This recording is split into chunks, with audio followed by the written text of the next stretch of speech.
Liberando su potencial. Hablando de potencial humano, ¿alguna vez se han preguntado a qué se debe la gran disparidad de resultados y desempeño entre una persona y otra?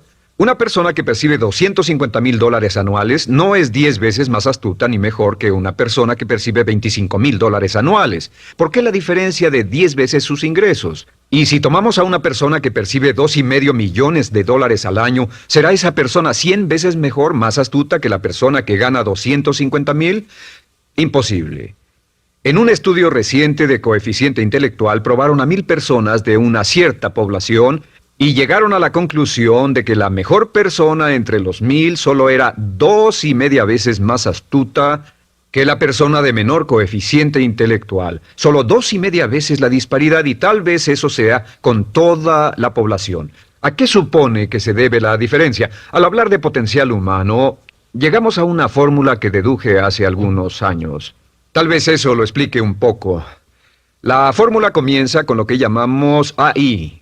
O sea, atributos innatos, las cualidades, la inteligencia, la habilidad, el temperamento, cosas con las que se nace que no pueden cambiarse mucho. Además de los atributos adquiridos. Estos atributos son muy importantes, son su educación, su capacitación, sus capacidades, su experiencia, conocimiento, sabiduría, etc., multiplicado por A, que su actitud es igual al potencial humano individual o al desempeño humano individual o resultados individuales humanos. Ahora, de estos tres, los atributos innatos se traen desde el nacimiento. Los adquiridos pueden cambiarse, pero se necesita cierto tiempo para ello, aunque a veces cambiamos muy rápidamente.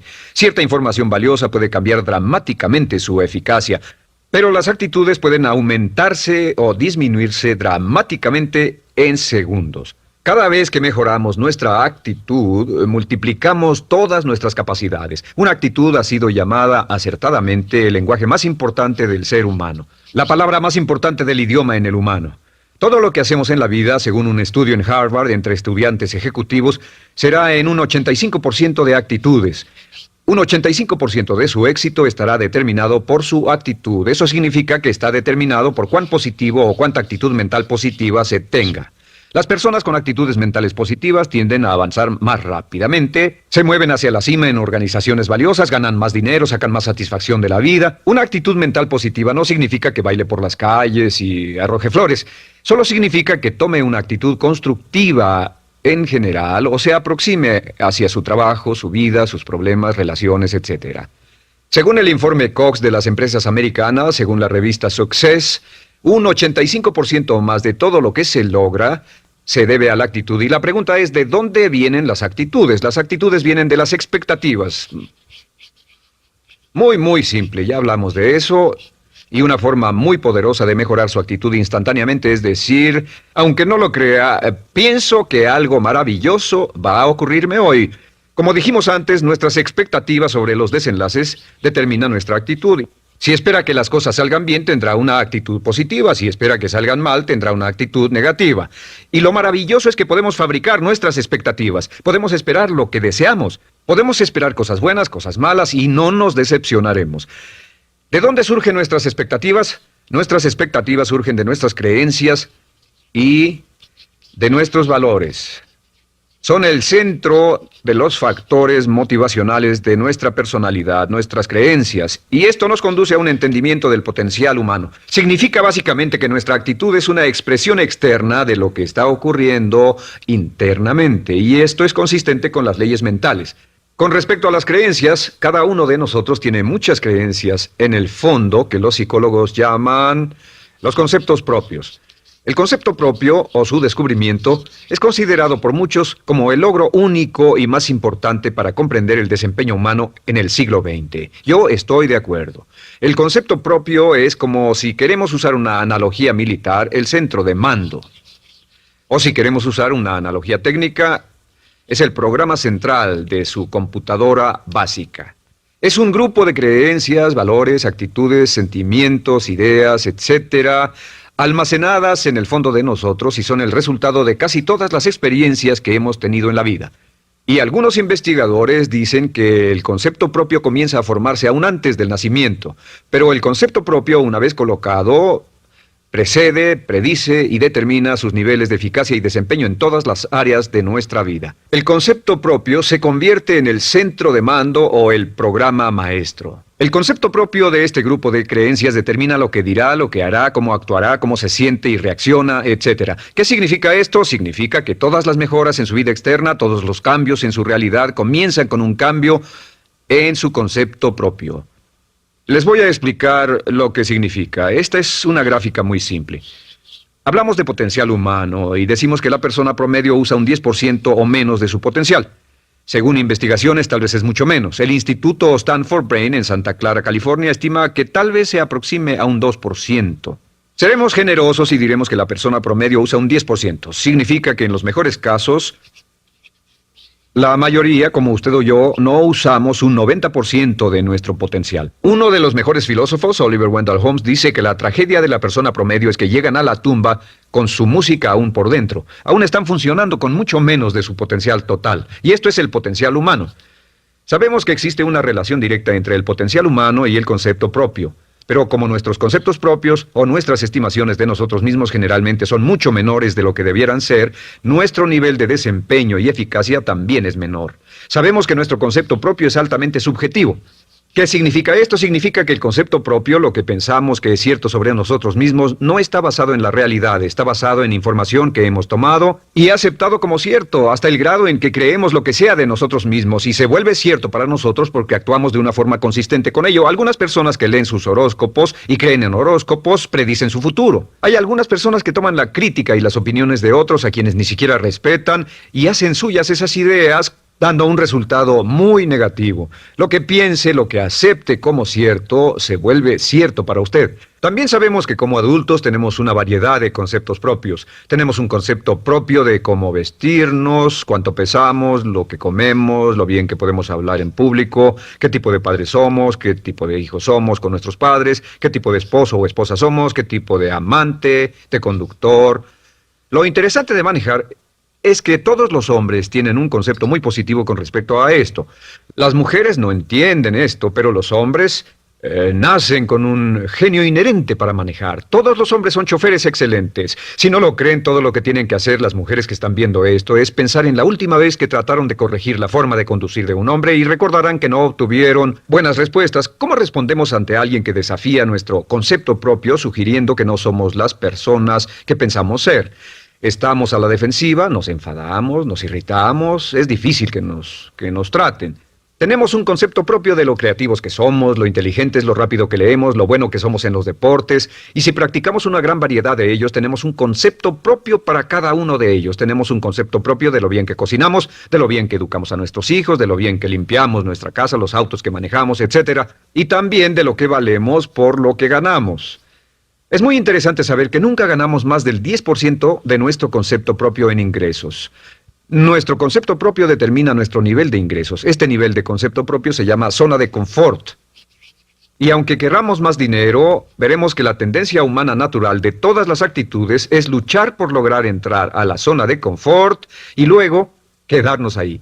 Si ganamos un 10% por encima de nuestro concepto propio de ingresos, tendremos una necesidad imperante de deshacernos de ese dinero. Lo donaremos, lo gastaremos en forma extravagante y hasta lo perderemos si recibimos demasiado. Las personas que ganan la lotería siempre están quebradas a los 2 o 3 años. Queman el dinero porque ese dinero está más allá de su concepto propio. Si gana 10% o menos de su nivel de concepto propio, se descubrirá luchando, trabajará más duro, más tiempo, pensará en forma más creativa, buscará diferentes formas para aumentar sus ingresos o sus segundos ingresos. La única forma de mejorar cualquier parte de su vida, incluyendo sus ingresos, es aumentando el nivel del concepto propio de sus ingresos, comenzando a pensar en usted como si estuviera ganando más dinero. Si quiere bajar de peso, la única forma en que podrá lograrlo es pensando en que está delgado. Piense en usted mismo como una persona más delgada. Si quiere volverse una persona más popular, más amorosa, más feliz o más sana, comience a pensar una y otra vez en esas cosas hasta que se vuelvan parte de su nuevo concepto propio. Hablaremos de eso más adelante. Es una parte esencial de la programación de su mente hacia el éxito. Su concepto propio global está determinado por el promedio de sus conceptos propios en las áreas que considere importantes. Ahora, su concepto propio está formado de 3 partes críticas. La primera parte del concepto propio es el ideal propio. El ideal propio es la persona que más desearía ser, es su idea de lo que constituye un ganador, es su visión ideal de lo mejor que puede ser usted. Nada más, una de las cosas que sabemos de las personas con éxito es que las personas con éxito tienen ideales propios muy claros, ideales claros de quién quieren ser en el futuro. Las que no tienen éxito tienen ideales muy vagos. El número 2 es la autoimagen. La autoimagen es como un retrato de cómo se ve a sí mismo y lo que piensa de sí mismo. La autoimagen es el espejo interno, es como se percibe a sí mismo ahora en su desempeño actual, en forma cotidiana. La tercera parte es su autoestima. Su autoestima es cómo se siente consigo mismo. Cómo se siente consigo mismo es la fuerza motriz, el motor, la fuerza poderosa dentro de su subconsciente. Es la fuerza de energía dentro de su concepto propio y determina casi todo lo que le pasa. La mejor definición de autoestima es cuánto se agrada a sí mismo. Cuánto se agrada a sí mismo como esposo, cuánto se agrada a sí mismo como empleado, cuánto se agrada a sí mismo como jefe, como inversionista, como orador profesional, como atleta, etcétera. Según se agrade a sí mismo, su nivel de autoestima, su sentimiento emocional global respecto a cualquier área de su vida, determina su desempeño y su eficacia en dicha área. Lo sorprendente es que se convierte en lo que piensa, su concepto propio es maleable, su autoestima puede formarse repitiendo una y otra vez, me agrada mi persona, me agrada mi persona, me agrada mi persona. Me agrada mi persona, me agrada mi persona, me agrada mi persona. Entre más se repita, me agrada mi persona, me agrada mi persona, entre más lo repita una y otra vez, más crecerá su autoestima y entre más crezca su autoestima, más crecerá su concepto propio global. Cuando crezca su concepto propio global, su desempeño será mejor en todo lo demás que emprenda. Cada vez que diga, me agrada mi persona, me agrada mi persona, me agrada mi persona, me agrada mi persona, me agrada, será como bombearse psicológicamente. Todo lo que pase que haga que su autoestima suba hará que se comporte mejor. Todo lo que haga que su autoestima baje hará que se comporte peor, que cometa errores, que sea infeliz, etc. Un punto crítico de agradarse a sí mismo, sobre autoestima y agradarse a sí mismo, es que, número 1, nunca puede querer a nadie más de lo que se quiere a sí mismo. Que su nivel de autoestima es determinante de la calidad de relaciones que tenga con los demás. Y número 2, es que nunca puede esperar que nadie más lo quiera o respete más de lo que se respeta a sí mismo. Cuanto se agrade o se respete a sí mismo, determina sus actitudes hacia usted. Todas las escuelas de psicología actualmente están de acuerdo en el hecho de que depende de lo que usted realmente se quiera y se respete a sí mismo como un ser humano valioso e importante, tiene efecto sobre todo lo que le pase. Cuánto se agrade a sí mismo y lo que puede hacer es mejorar su autoestima diciendo me agrada mi persona, me agrada mi persona, me agrada mi persona, me agrada mi persona. Y esto nos lleva a la pregunta, ¿de dónde viene el concepto de autoestima? Y descubrimos que el concepto propio es maleable, puesto que no nace con este concepto propio, no nace con ninguna idea sobre sí mismo, no nace con autoimagen ni autoestima, nace en cierto modo como potencial propio.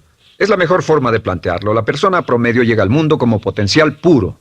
Y no tiene el concepto propio de que todo lo que es ahora, todo sentimiento que tiene, toda actitud o valor, tuvo que aprenderlo en el transcurso de su vida. También sabemos que el niño llega al mundo con una necesidad imperante de amor y contacto. Y como una gran cantidad de investigaciones lo indican, necesitamos mucho amor y contacto durante toda nuestra vida, pero en especial durante nuestros años de formación, porque de niños aprendemos quiénes somos, cuánto valemos, si somos importantes, inteligentes, amorosos, chistosos. Todo esto lo aprendemos por la forma en que nuestros padres nos tratan. Si nuestros padres, nuestros parientes, tíos o tías, en especial nuestros padres, nos tratan como si fuéramos realmente importantes, crecemos pensando que somos realmente importantes, pero si nuestros padres no lo hacen, pasa algo más. Sabemos que los primeros años de vida son los más importantes para el desarrollo del concepto propio, que un niño comienza a partir de cero. El niño nace sin saber quién es él o ella. Son sumamente valiosos el primero, segundo, tercero, cuarto y quinto años de vida. Algunos psicólogos pensaban que eran los 5 primeros años, pero ahora dicen que son los 3 primeros años. En sus 3 primeros años de vida el niño aprende quién es y dicen que si se les da suficiente cantidad y buena calidad de amor en los 3 a 5 primeros años, los prepara usted de por vida. Los coloca en una base sólida de autoestima y confianza en sí mismos, valor e importancia realmente. Existe una relación directa entre la calidad y la cantidad de amor y el desarrollo de una personalidad sana. Entre más amor, amor incondicional, reciba un niño en sus años formativos, más fuerte será la base de su personalidad. El reverso de la educación es que casi todos los problemas de psicosis, neurosis, perturbaciones de la personalidad y problemas de comportamiento surgen de los problemas que se tengan con el concepto propio. Ahora observemos a los adultos. Aquí está nuestra personalidad adulta. Si nos observamos, podemos llegar a reparar nuestras bases, por así decirlo, repitiéndonos una y otra vez: me agrada mi persona, me agrada mi persona, me agrada mi persona, y llevamos ese concreto reparador hacia la base de nuestra personalidad. Los niños necesitan el amor como las rosas necesitan la lluvia. Los niños que carecen de amor a menudo mueren por escasez de amor. Es una enfermedad llamada marisma. Ahora, ¿qué más sabemos sobre los niños? Sabemos que los niños llegan al mundo con dos atributos notables. El primero es que no sienten temor. Los niños nacen sin temores. No temen a nada excepto a caerse y a los ruidos fuertes. Y esto se expresa en sus actitudes: yo puedo. Los niños llegan al mundo pensando que pueden hacer cualquier cosa, y quien haya criado a un niño hasta la edad de 3, 4 o 5 años sabe que debe pasar esos primeros años evitando que se maten, porque son como pilotos japoneses, porque no le tienen miedo a nada. Su segundo atributo es que llegan al mundo totalmente espontáneos. Dicen lo que quieren, hacen lo que quieren, son totalmente desinhibidos. Totalmente. Ellos no temen hacer nada de lo que desean, y esto se expresa en su actitud: no quiero. No tengo que hacerlo. Si ha tratado de controlar a un niño, lo habrá visto. Lo primero que dicen cuando comienza a darle órdenes, lo primero que aprenden es: no tengo que hacerlo. Claro, a veces cambiamos sus mentes de una u otra forma, pero estos son los dos atributos con los que los niños llegan al mundo. Llegan al mundo sin temores y desinhibidos. ¿Qué significa esto? Significa que nuestro derecho innato natural es no ser temerosos y ser desinhibidos. Y solo cuando podemos crear la misma situación en nuestra vida adulta, cuando no tememos y somos desinhibidos, nos sentimos a gusto con nosotros mismos. Las mejores organizaciones, las mejores compañías son las que crean un ambiente donde nos sentimos sin temores y sin reservas para ser nosotros mismos y para hacer lo mejor de nosotros. Al crecer descubrimos que los niños aprenden de dos maneras. La primera es por imitación. Imitan a uno o a ambos padres, en especial al padre dominante. Algunas veces el padre dominante cambiará cuando crezca el niño, y a veces los niños imitan al padre, a veces a la madre, pero aprenden por imitación. Muchas características y hábitos que tenemos como adultos los aprendimos de nuestros padres. ¿Alguna vez ha tenido la ocasión de gritarle o reñirle a uno de sus hijos? Verá que le dice las mismas cosas que le dijo su padre a usted cuando era niño. Así que imitamos. A veces imitamos su caminar, a veces su forma de hablar, a veces imitamos sus valores, sus creencias, etc. Aunque esos valores y esas creencias no tengan ningún valor. ¿Por qué? Porque nuestros padres eran así cuando nosotros éramos niños. La segunda forma en que aprendemos es pasando de la incomodidad, lo que no se siente bien, hacia la comodidad. Freud llamó a esto el principio del placer. O sea que nos movemos hacia aquello que nos hace sentir cómodos, lo que nos da placer, lo que nos hace sentir bien con nosotros. Nos movemos de la incomodidad hacia la comodidad. Así es como aprendemos a no mojar el pañal, por ejemplo. Sabemos que no es agradable caminar con popó o pipí en nuestros pañales. Vemos lo que hacen nuestros padres, vemos lo que nuestros parientes hacen y decimos: estas personas no hacen lo que yo. Así aprendemos a caminar y lo demás. Así que de la incomodidad hacia la comodidad. Durante toda nuestra vida, por cierto, así es como aprendemos. Imitamos leyendo lo que otras personas hacen, estudiando libros y en el trabajo, imitamos cuando vamos a la escuela, y hacemos lo que nos da resultados positivos, lo que nos da refuerzos positivos, y hacemos cada vez menos las cosas que nos causan incomodidad o dolor. Ahora, muy temprano en la vida, como equivocación o como resultado de una equivocación que los padres cometen en la crianza, los niños comienzan a aprender hábitos y patrones negativos. Los patrones y hábitos negativos tienen sus raíces principalmente en la crítica destructiva. La crítica destructiva comienza muy temprano en la vida, a veces en los primeros meses. Y la crítica destructiva la usan los padres para dirigir y controlar a sus hijos. Desafortunadamente, tiene un efecto muy peligroso y dañino sobre nosotros, ya que la crítica destructiva tiende a minar la integridad de la personalidad del niño. Muchos de nosotros, incluyéndome a mí y a muchos de ustedes, nos hemos visto minados y heridos por la crítica destructiva más que todas las guerras en la historia. Ahora, como resultado de la crítica destructiva, comenzamos a desarrollar hábitos y patrones negativos. Los patrones de hábitos negativos son respuestas condicionadas hacia los estímulos. Los patrones de hábitos negativos se desarrollan en los inicios de la vida. Se desarrollan como resultado de una repetición del temor y el dolor una y otra vez. Se desarrollan como resultado de la crítica destructiva, el castigo físico, etc. En los inicios de la vida comenzamos a desarrollar dos manifestaciones que nos persiguen durante toda nuestra vida y más que ninguna otra cosa inhiben nuestro potencial. La primera es la llamada patrón de hábito negativo inhibido. El patrón de hábito negativo inhibido se aprende cuando al niño le dicen una y otra vez no. Aléjate de ahí, no toques eso, y se le castiga. Cuando el niño intenta algo nuevo, o se involucra con algo, o huele algo, o derrama algo, o rompe algo accidentalmente, el padre estalla y se enfada mucho. Como ven, el niño está impulsado por la curiosidad insaciable de explorar su mundo. Y lo que pasa es que cuando lo explora o se interesa y echa a perder algo, si el padre reacciona golpeando al niño, el niño comienza a pensar cada vez que intento algo nuevo, cada vez que intento algo diferente, cada vez que voy más allá de mis límites, cada vez que me salgo de mi zona de comodidad, cada vez que no juego sanamente, me golpean, me castigan, me lastiman, me envían a mi alcoba y me siento mal. Y muy pronto el niño desarrolla el sentimiento de no puedo, no puedo. No puedo. Cada vez que trato algo diferente, me castigan. No puedo, no puedo, no puedo. Es como la respuesta de Pavlov. Pavlov sonaba la campana y le daba de comer a un perro, y el perro salivaba, y Pavlov alimentaba al perro. Mientras sonaba la campana, el perro salivaba y siguió haciendo eso, y después Pavlov solo sonaba la campana y el perro salivaba. Lo que pasa en la vida adulta es que esto crea lo que llamamos temor al fracaso. El temor al fracaso es una respuesta condicionada a un proceso de crítica destructiva que ocurre en los primeros 5 o 6 años de la vida. El temor al fracaso automáticamente nos activa, nos sentimos ansiosos, tensos, intranquilos, sentimos presiones y estrés en nuestro plexo solar, sentimos ganas de retirarnos del evento y el temor al fracaso es la razón principal por los fracasos en la vida adulta. Es la razón principal por la que evitamos cumplir plenamente nuestro potencial. De hecho, todos los patrones de hábitos negativos se experimentan en el cuerpo físico. Puedes saber cuál es un patrón de hábito negativo porque se siente en el cuerpo físico, precisamente. El patrón de hábito negativo inhibido, el temor al fracaso, el no puedo, ocurre primero que todo en el plexo solar. ¿Ha tenido la ocasión donde debe hablar frente a un grupo, debe ir a una revisión de su desempeño o debe hacer una llamada determinante? Primero su plexo solar se aprieta. Si el temor continúa, su respiración se acelera.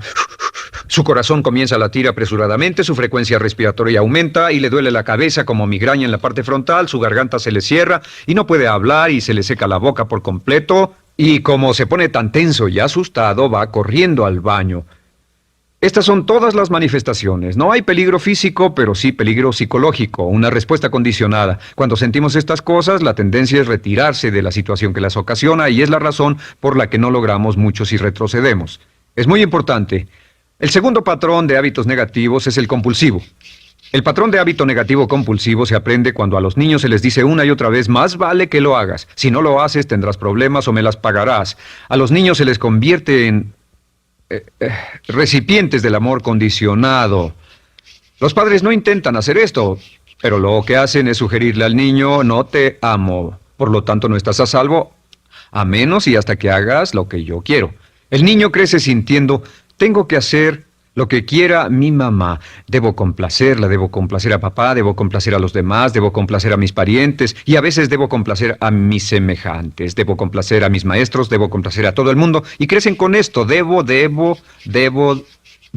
No puedo hacer lo que quiero hacer, debo hacer lo que complace a las demás personas. Este patrón de hábito negativo muy temprano en la vida se traduce en el temor al rechazo. El temor al rechazo lo experimentan los hombres como adultos como un comportamiento tipo A. Hablaremos del comportamiento tipo A posteriormente. El comportamiento tipo A es una necesidad compulsiva o excesivamente compulsiva de complacer de algún modo a alguien sin normas de comportamiento, prácticamente sin pensarlo. El temor al rechazo nos impulsa, nos hace muy sensibles a las necesidades de los demás. Hacemos cosas que otras personas quieren, no hacemos lo que nosotros queremos. Siempre estamos tratando de complacer a los demás. Tenemos preocupaciones o nos importan las opiniones, sentimientos y actitudes de otros hasta el punto donde ocultamos nuestras necesidades. El temor al rechazo se siente en la columna del cuerpo. Se divide el cuerpo a la mitad y se siente hacia abajo en la mitad posterior del cuerpo. El primer lugar donde comienza a sentirse el temor al rechazo es generalmente en los hombros y el cuello. Nos sentimos entumidos, duros, tensos. Cuando tenemos mucho que hacer sentiremos un estrés tremendo en la columna. Los músculos se estiran en la parte posterior. A veces se manifestará como flebitis y venas varicosas y a menudo nos darán dolores de cabeza en la parte posterior de esta porque las arterias carótidas que llevan la sangre hasta la cabeza, los músculos a su alrededor se contraen y la cantidad de sangre que fluye hacia la cabeza fluye más lentamente y se siente un terrible dolor de cabeza en la parte posterior. Estos dos temores, los patrones de hábitos negativos compulsivos, el compulsivo y el inhibitorio, son resultado de la crítica destructiva, el gran destructor de la personalidad que nos persigue durante toda la vida. Y lo maravilloso de todo esto es que como son patrones de hábitos aprendidos, podemos olvidarlos. Podemos acabar con el temor al fracaso que nos detiene. Podemos acabar con el temor al rechazo que hace que hagamos cosas que complacen a los demás en vez de complacernos a nosotros, trabajando con nuestra propia autoestima. Porque existe una relación inversa entre la autoestima y el patrón de hábitos negativos.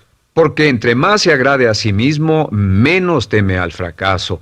Entre más se agrade a sí mismo, menos teme al rechazo. Entre más se agrade a sí mismo, menos temerá a cualquier cosa. Y si sigue repitiendo, me agrada mi persona, me agrada mi persona, me agrada mi persona una y otra vez, si sigue diciendo esto, con el tiempo su autoestima sube más y más y más y más y sus temores desde luego bajan. Cuando su autoestima sube, sus temores van en dirección opuesta.